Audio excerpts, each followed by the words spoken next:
Hello అండి. అందరికీ నమస్తే. ఈరోజైతే నేను ఇడ్లీ పిండి బ్యాటర్‌నయితే రెడీ చేస్తున్నాను.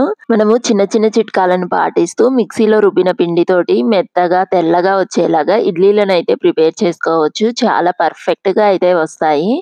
దీనికోసం అయితే ఫస్ట్ నేను ఒక గ్లాసు మినపప్పుని ఒక గిన్నెలోకి తీసుకొని, ఏ గ్లాస్‌తో అయితే మినపప్పు తీసుకున్నానో అదే గ్లాస్ తోటి పావు గ్లాస్ వరకు సగ్గుబియ్యం తీసుకున్నాను. అలాగే ఒక స్పూన్ వరకు మెంతుల్ని కూడా యాడ్ చేసుకుంటున్నాను. వీటన్నిటిని అయితే మనము శుభ్రంగా 2, 3 సార్లు కడిగి నానబెట్టుకోవాలి. ఇవి ఒక 5, 6 గంటల సేపు నానబెట్టుకుంటే సరిపోతుంది.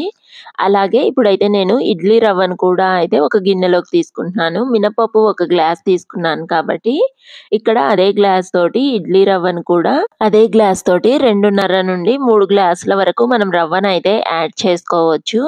ఇక్కడైతే నేను సన్నటి ఇడ్లీ రవ్వనైతే తీసుకుంటున్నాను.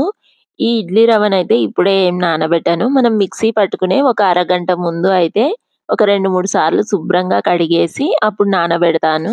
ఈ విధంగా 5, 6 గంటలు నానబెట్టుకున్న తర్వాత మనము మళ్ళొకసారి శుభ్రంగా కడిగేసి ఇలాగా బాగా నానిన ఈ పప్పు అన్నిటిని అయితే మిక్సీ జార్‌లోకైతే యాడ్ చేసుకుంటున్నాను.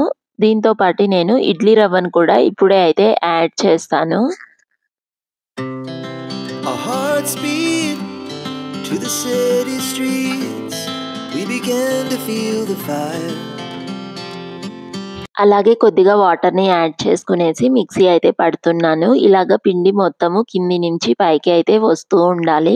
అప్పుడే మనకు పిండి చాలా ఫ్లఫీగా ఇంకా సాఫ్ట్‌గా రెడీ అయిపోయి మనకి ఇడ్లీలు కూడా మెత్తగా అయితే వస్తాయి. ఇలా రెడీ చేసుకున్న ఈ పిండి మొత్తాన్ని అయితే ఒక గిన్నెలోకి తీసుకొనేసి మూత పెట్టి మనము ఒక 5, 6 గంటలు అయితే ఫర్మెంట్ చేస్తే మన ఇడ్లీ పిండి బ్యాటర్ అయితే రెడీ అయిపోతుంది. మార్నింగ్ అయితే మనం స్టీమింగ్ చేసుకుంటే మెత్తటి సాఫ్ట్ అయిన ఇడ్లీలైతే చాలా బాగా వస్తాయి. ఈ వీడియో నచ్చితే please like, share and subscribe. By.